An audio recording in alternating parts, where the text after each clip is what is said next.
ये students today's topic is rate law expression. ठीक है, तो we have already discuss the rate of reaction decrease with the passage of time and the concentration of the reactant decrease. ना as the rate generally increase with the concentration increase, यानी means reactant की concentration ज़्यादा होगी तो उसी के according जो है हमारी रेट ऑफ रिएक्शन कैसी होती है, ये फास्ट होती है स्टार्टिंग में, है ना. So the rate of reaction depend upon the concentration of the reactant. तो इसको हम समझते हैं कि what is rate law expression. तो कंसीडर ए जनरल इक्वेशन. हमने लॉ ऑफ मास एक्शन को डिस्कस किया था. ए बी गिव्स सी सी और D D.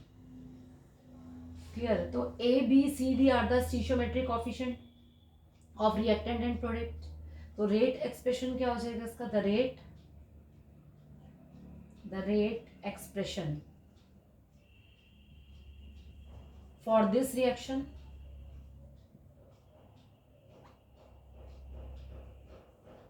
Rate is equal to directly जो होगा रेट इसके जो है डायरेक्टली मोलर कंसंट्रेशन. अब यहाँ आ गया x और यहाँ होगा हमारा y. बट होना कैसे? A B it means where exponent x and y जो दिए हुए हैं मे और may not be equal to the stoichiometric coefficient of A and B of the reactant. ठीक है, क्योंकि ए और बी दिए हुए थे तो इसमें एक्सपोनेंट जो आपके x और y दिए हुए हैं तो x और y may not be equal to the stoichiometric coefficient of किसके? ए और बी ऑफ द रिएक्टेंट. तो उसको हम रिएक्शन को कैसे लिख लेते हैं? तो रेट इज इक्वल टू हमने जो लिख दिया इस टाइप से हो गया. तो रेट इज इक्वल टू हो गया हमारा rate is equal to K A X और बी वाई हो गया. ठीक है. और law of mass according to law of mass action, law of mass action क्या कहता था? लॉ ऑफ मास एक्शन के अकॉर्डिंग अगर हम इधर देखें, जो लॉ ऑफ मास एक्शन था, मास एक्शन में इसको कैसे एक्सप्रेस करेंगे? According to law of mass action rate is equal to K A और यहाँ पर क्या आ जाएगा? बी. ठीक है, इसका ए और यहाँ पर आना था B. But rate law expression क्या कहते हैं? इसमें जो है एक्स और वाई हो जाती है. तो ये एक्स और वाई जो है एक्सपेरिमेंटली डिटरमाइंड जो है वैल्यू हैं और दे इज वैल्यूज मे और may not be equal to the stoichiometric coefficient of A and B. ठीक है ना. तो इसका मतलब पूरा एक्सपेरिमेंटली हम देखेंगे और रेट ऑफ ये डिपेंड करके किस पे चलेंगी? स्लोएस्ट स्टेप पे, यानी इसके ऊपर डिपेंड करेंगी. अभी मैं आपको एग्जांपल देती हूँ. पहले इसका मतलब रेट लॉ की जो हम डेफिनेशन देते हैं, तो रेट लॉ क्या हो गया हमारा? तो rate law is equal to rate law is the expression in which rate law is the expression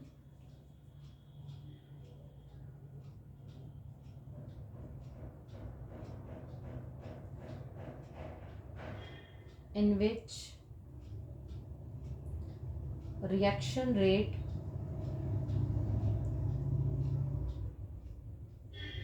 is given in the term of. देखो यहाँ पर आपका किस तरह से लॉ ऑफ मास एक्शन में समझा रहे थे. अभी लॉ ऑफ मास एक्शन में भी थोड़ा सा आपको आगे डिस्कस करेंगे कि ये सिंगल इसमें चला जाता है और कॉम्प्लेक्स के लिए नहीं होता. बट रेट लॉ एक्सप्रेशन कैसा होता है तो इसको डिस्कस करके चलेंगे. तो rate law is a expression in which the reaction rate is given in terms of molar concentration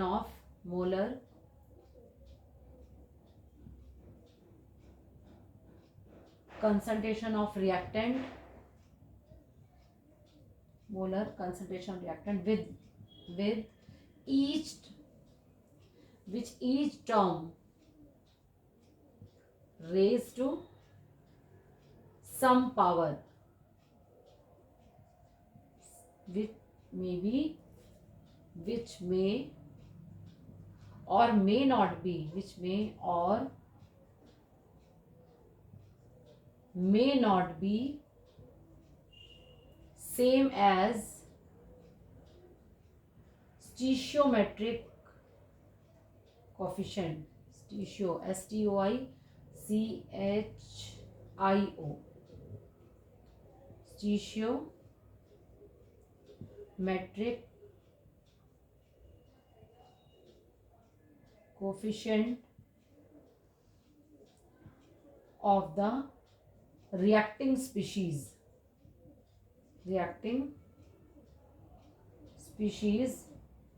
in a balanced chemical equation.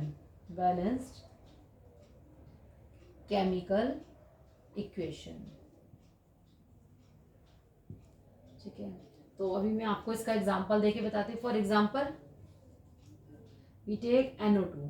Suppose we take NO2 plus F2 gives 2NO2. ठीक है, जो इसका पूरा rate law पूरा निकल के आया. देखो it appear that rate should be, मतलब इसके अकॉर्डिंग रेट शुड बी क्या होनी चाहिए. तो this reaction equal it appears that rate should be क्या होनी चाहिए बताइए. रेट शुड बी ये के यहाँ पर 2 दिया हुआ ना, तो NO2 और F2 यही होनी चाहिए इसके अकॉर्डिंग टू दिस. ठीक है, और पूरा एक्सपेरिमेंटली ऑब्जर्व किया तो इसकी रेट क्या थी. However it has been experimentally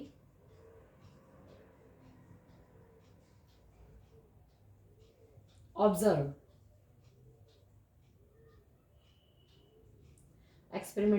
that जो रेट है हमारी वो कैसे आई. The rate is equal to K और वो आती है NO2 इंटू F2. एक्सपेरिमेंटली जरूर नहीं था कि यहाँ पर जो है 2 वो दिया हुआ था, कोफिशिएंट 2 आता. एक्सपेरिमेंटली प्रूव हुआ जो इसकी रेट है के NO2 और कितनी आती है F2 आती है. ठीक है ना. और लॉ ऑफ मास एक्शन के अकॉर्डिंग तो मैंने आपको बता दिया कि उसी के अकॉर्डिंग हो रहा था कि लॉ ऑफ मास एक्शन क्या कह रहा था आपका. लॉ ऑफ मास एक्सप्रेशन किस तरह से एक्सप्रेस कर रहा था कि जितने रेज टू पावर है उसके साथ साथ लिख के चलेंगे. अब इसको पूरा प्रूव कैसे किया एक्सपेरिमेंटली, तो आपको लिख के बताती हूँ कि रेट एक्सप्रेशन यानी जो रेट ऑफ रिएक्शन है वो डिपेंड कर रही है स्लोएस्ट स्टेप के ऊपर. जो इसका स्लो स्टेप आएगा उसके ऊपर डिपेंड करती है. तो अभी आपको जो स्टेप वाइज इसको करके बताती हूँ मैं कि कैसे स्टेप है. देखो इस रिएक्शन को ही देख के चलते हैं. ये जो रिएक्शन दी हुई है इसकी पूरी मैकेनिज्म जो होती है, तो इसकी अगर हम सपोज मैकेनिज्म को डिस्कस करते हैं तो इट इन्वॉल्व 2 स्टेप्स. अगर इसकी पूरी मैकेनिज्म को स्टडी करोगे तो ये 2 स्टेप में जाके पूरी होती है. स्टेप 1 स्टेप 2 करके लेकर चलते हैं. तो स्टेप 1 में हम देखते हैं कि किस टाइप से आ रही है. देखो स्टेप 1 हमने लिया सपोज, तो यही वाली रिएक्शन की बात कर रही हूँ कि ये 2 स्टेप में जाके पूरी हो रही है. कैसे. First NO2 plus F2 gives NO2F plus F. This step is slow step. धीरे धीरे हो रहा है ये कि NO2 और F2 कंबाइन होके क्या देते हैं NO2F plus F. In step 2 जो हमारा है सेकेंड स्टेप में क्या रिएक्शन हो रही है. ये NO2 फर्दर किससे कर रहा है रिएक्शन हो रहा है F से, और क्या दे रहा है हमारे को NO2F. ये रिएक्शन हो रही है. बट ये रिएक्शन कैसी हो रही है फास्ट हो रही है. ठीक है, ये फास्ट स्टेप है. अब पूरी ओवरऑल रिएक्शन अगर हमने इसकी देखी तो क्या हुआ, ये F से F यहाँ पर ये कैंसिल हो गया. ठीक है ना, F से F यहाँ पर ये पूरा का पूरा कैंसिल हो गया. और यहाँ पर क्या आ गया. अच्छा सपोज ये वाली रिएक्शन को मैंने कंप्लीट, वो पूरी रिएक्शन हुई नहीं, NO2F आना था ना साथ में. ठीक है, तो अब देखो इसको कंबाइन करके लिखोगे तो यहाँ क्या आएगा 2NO2 प्लस F2 गिव्स यहाँ पर 2NO2F. इट मीन्स कोई भी रिएक्शन यानी किसके ऊपर डिपेंड कर चलती है, इसके स्लो स्टेप के ऊपर. सपोज आप ये देखो कि कोई भी चीज़ आपको प्रिपेयर करना चाहते हो. सपोज साइकिल आप बनाना चाहते हो, तो साइकिल में आपके पास जो है देखो ये देख के कि 20 आपके पास जो है हैंडल्स हैं. ठीक है, लेकिन और उसके बाद 20 आपके पास हैंडल्स हैं, आपके पास 20 व्हील्स हैं. ठीक है ना, 20 आपके पास क्या हो गए हैंडल्स हो गए और 20 व्हील्स हैं. 20 आपके पास जो है उसके अंदर जो सीट्स होती हैं जिसके ऊपर बैठते हैं वो है. सब कुछ 20 है. तो आप ये देख के चलो कितनी साइकिल तैयार होंगी 10 साइकिल्स. क्यों, क्योंकि आपको एक साइकिल के लिए 2 व्हील चाहिए और आपके पास वो कितने हैं व्हील कितने हैं 20 हैं. ठीक है, बाकी सब चीज़ें एक एक चीज़ थी, लेकिन उसमें जो है आपको व्हील्स तो डबल लगेंगे ना. तो 40 होने चाहिए थे लेकिन 20 है, तो साइकिल कितनी तैयार होंगी, 10 साइकिल तैयार होंगी। इट मीन्स रिएक्शन किसके ऊपर डिपेंड करके चल रही है, स्लो स्टेप के ऊपर डिपेंड करके चल रही है। तो स्लो स्टेप हमारा क्या था, यही वाला था। तो स्लो स्टेप के अकॉर्डिंग हमारी जो है रिएक्शंस कैसे जाएगी, इसी के अकॉर्डिंग जाएगी ना, कि जो स्लो स्टेप में होगा उसी के अकॉर्डिंग लेके चलेंगे। तो rate of reaction depend on the slower step. Clear. तो और स्लो स्टेप के अकॉर्डिंग हमारा क्या हो गया, रेट इज इक्वल टू क्या था, NO2 और F2, यही आएगा ना रिएक्टेंट का। तो रेट हमारी यहाँ पर क्या था, इसी के अकॉर्डिंग जो है स्लो स्टेप के अकॉर्डिंग इसका यही हो गया। ठीक, अब आपको एक और एग्जांपल देती हूँ मैं इसमें।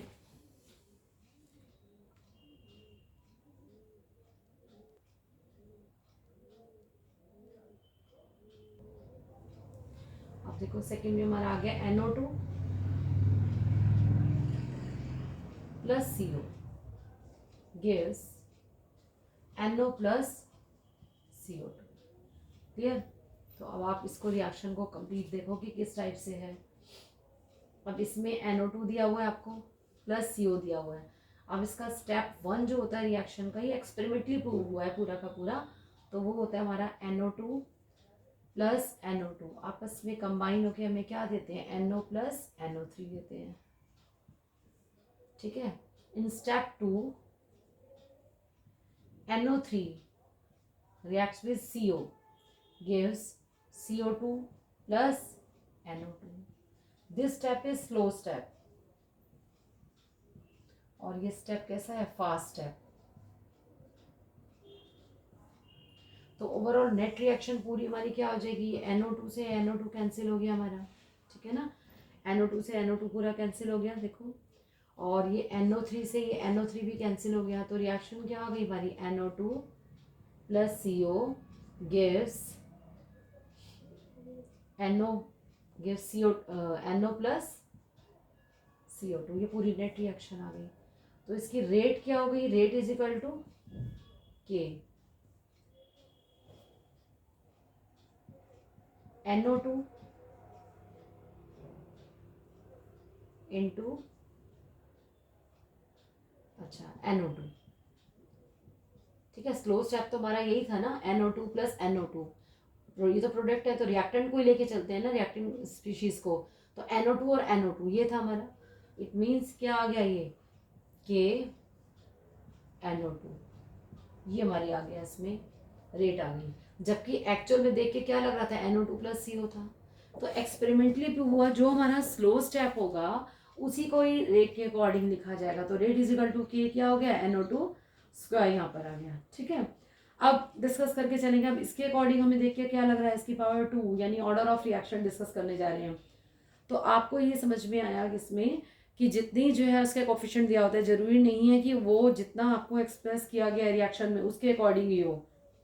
तो एक्सपेरिमेंटली यानी कि स्लो स्टेप के अकॉर्डिंग ही इसको लिखा जाएगा कि क्या इसका स्लो स्टेप क्या आ रहा है। Now the order of the reaction, order of a reaction. अब ऑर्डर ऑफ रिएक्शन कैसे आप इसमें लिखेंगे, ऑर्डर ऑफ रिएक्शन है क्या, the sum of the power, the sum of the powers to which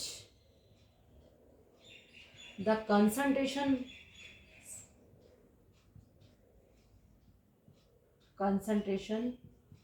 terms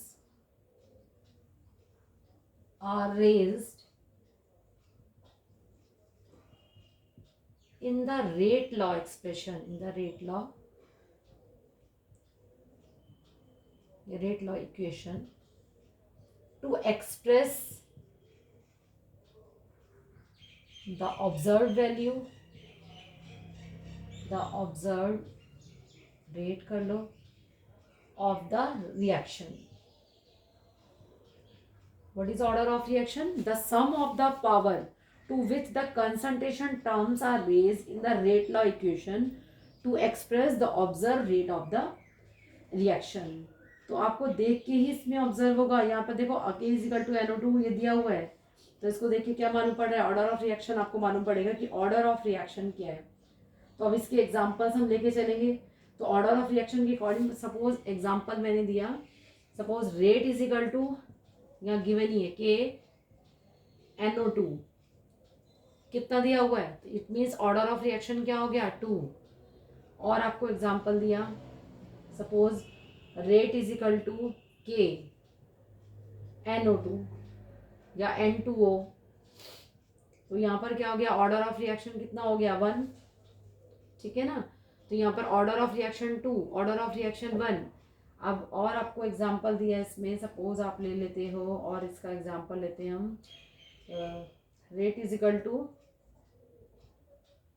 के COCl2 3/2, it means order of reaction में क्या आएगा 3/2, यानी फ्रैक्शन में भी हो सकता है ना। किस में आ गया, ये 2 भी हो सकती है, 1 भी हो सकती है, और फ्रैक्शन में भी इसका आ सकता है आंसर की कितनी भी हो सकती है ऑर्डर ऑफ रिएक्शन निकालने के लिए। और रिएक्शन जो है जीरो ऑर्डर भी होती हैं, कुछ रिएक्शंस कैसी होती हैं, जीरो ऑर्डर भी होती हैं, यानी आपका 1.5 भी आ सकता है, 2 भी आ सकता है। ऑर्डर ऑफ रिएक्शन किसी के अकॉर्डिंग भी निकल के आ सकता है कि कितना ऑर्डर ऑफ रिएक्शन है, क्लियर है ना। तो ऑर्डर ऑफ रिएक्शन इसमें निकल आएगा। अब जैसे थर्ड ऑर्डर, अच्छा और एक एग्जांपल देती हूँ मैं आपको। सपोज आपको दिया यहाँ पर rate is equal to K, और यहाँ पर दिया आपको NO2, और यहाँ दे दिया हमने O2, और ऑर्डर ऑफ रिएक्शन क्या हो जाएगा 2, और ये कितना 1, यानी ऑर्डर ऑफ रिएक्शन कितना निकल आया 3 निकल आया, ठीक है ना। और आपको इसमें एग्जांपल में और एग्जांपल लेना चाहते हो तो सपोज हमने लिखा रेट इज इक्वल टू के H2, और यहाँ दे दिया I2, ठीक है। ये H2 हो गया, और यहाँ पर क्या आया वो I2, इसका जो है ऑर्डर ऑफ रिएक्शन क्या आ गया 2। तो यहाँ पर जो है इसके अकॉर्डिंग जो है ऑर्डर ऑफ रिएक्शन निकालोगे देख के, क्लियर। और जीरो ऑर्डर रिएक्शंस भी होती हैं, यानी ऑर्डर ऑफ रिएक्शन में भी जीरो। एक मिनट, लास्ट वाला अगर आपको नहीं नजर आया होगा तो मैं आपको जो है ऊपर लिख देती हूँ इसका एग्जाम्पल, कि यहाँ पर जो है ऑर्डर ऑफ रिएक्शंस जीरो में भी है, और किसके लिए जीरो होता है वो भी एक बार को डिस्कस कर लेते हैं। पहले तो मैं आपको पूछ लेती हूँ इसमें, सपोज मैंने यहाँ पर लिखा H2, ठीक है ना, रेट इज इक्वल टू, यहाँ दे दिया आपको के H2, और यहाँ दे दिया I2, तो ऑर्डर ऑफ रिएक्शन क्या आ जाएगा इसका 2, ठीक है ना। फ्रैक्शनल में भी हो सकता है, ऑर्डर रिएक्शन 2 भी हो सकता है। अब सपोज मैंने दिया रेट इज इक्वल टू के, यहाँ लिखा, और यहाँ आपको दिया H2, और यहाँ पर दिया हमने BR, तो ऑर्डर ऑफ रिएक्शन इसकी कंप्लीट रिएक्शन क्या, ऑर्डर ऑफ रिएक्शन क्या हो जाएगा 1 इसका हो जाएगा कंप्लीट, और हाफ इसका हो जाएगा, तो कितना आ जाएगा 1.5, समझ रहे हो ना। 1 इसका हो गया और हाफ इसका है, तो ऑर्डर ऑफ रिएक्शन 1। अब आ गया zero order reaction,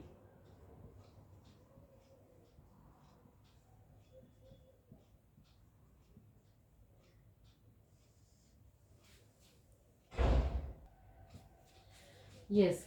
zero order reaction में क्या आएगा, बहुत सारी रिएक्शंस जीरो ऑर्डर रिएक्शन में आती हैं, तो कौन सी होती है उसमें, जीरो ऑर्डर रिएक्शन में the number of zero order reactions are known in which the rate of the reaction is independent on the concentration of the reactant। मतलब जीरो ऑर्डर रिएक्शन के लिए, तो in which rate of the reaction, in which the rate of reaction is independent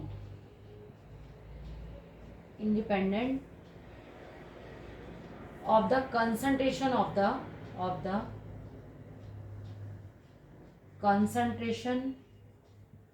the reactant, यानी reactant की concentration के ऊपर depend नहीं करती, इंडिपेंडेंट होती हैं। एग्जाम्पल जैसे कुछ तो होती है आपकी एड्सॉर्प्शन वाली आ जाती है, जैसे अब NH3 है, ठीक है, the decomposition of ammonia, the presence of कौन सी प्लेटिनियम ले लिया, या फिर जो है इसमें गोल्ड हो गया, इनकी प्रेजेंस में करते हैं ना ये रिएक्शन को, तो इट गिव्स N2 + H2। तो इसमें यहाँ पर जो है रिएक्शन जो है इसको ऑब्जर्व किया है कि रेट ऑफ रिएक्शन जो है इंडिपेंडेंट है कंसंट्रेशन ऑफ द अमोनिया, ठीक है, अमोनिया की कंसंट्रेशन के ऊपर डिपेंड नहीं करती। मतलब रेट इज इक्वल टू यहाँ पर आएगा -dx/dt, मीन्स के जो NH3 है, NH3 किस टाइप से हो गया इंडिपेंडेंट, यानी इसकी कंसंट्रेशन के ऊपर डिपेंड नहीं करती है। तो यहाँ पर ऑर्डर ऑफ रिएक्शन क्या निकल आती है 0, ठीक है। ऑर्डर ऑफ रिएक्शन कैसी हो जाएगी, जीरो हो जाएगी।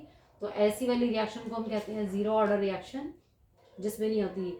और भी ऑब्जर्व की गई है, जैसे HI है, और भी हम देखते हैं इसमें फोटोकेमिकल रिएक्शंस जो जाती हैं, वो भी इसी का एग्जांपल आता है जीरो ऑर्डर का रिएक्शन का। तो जो फोटोकेमिकल रिएक्शन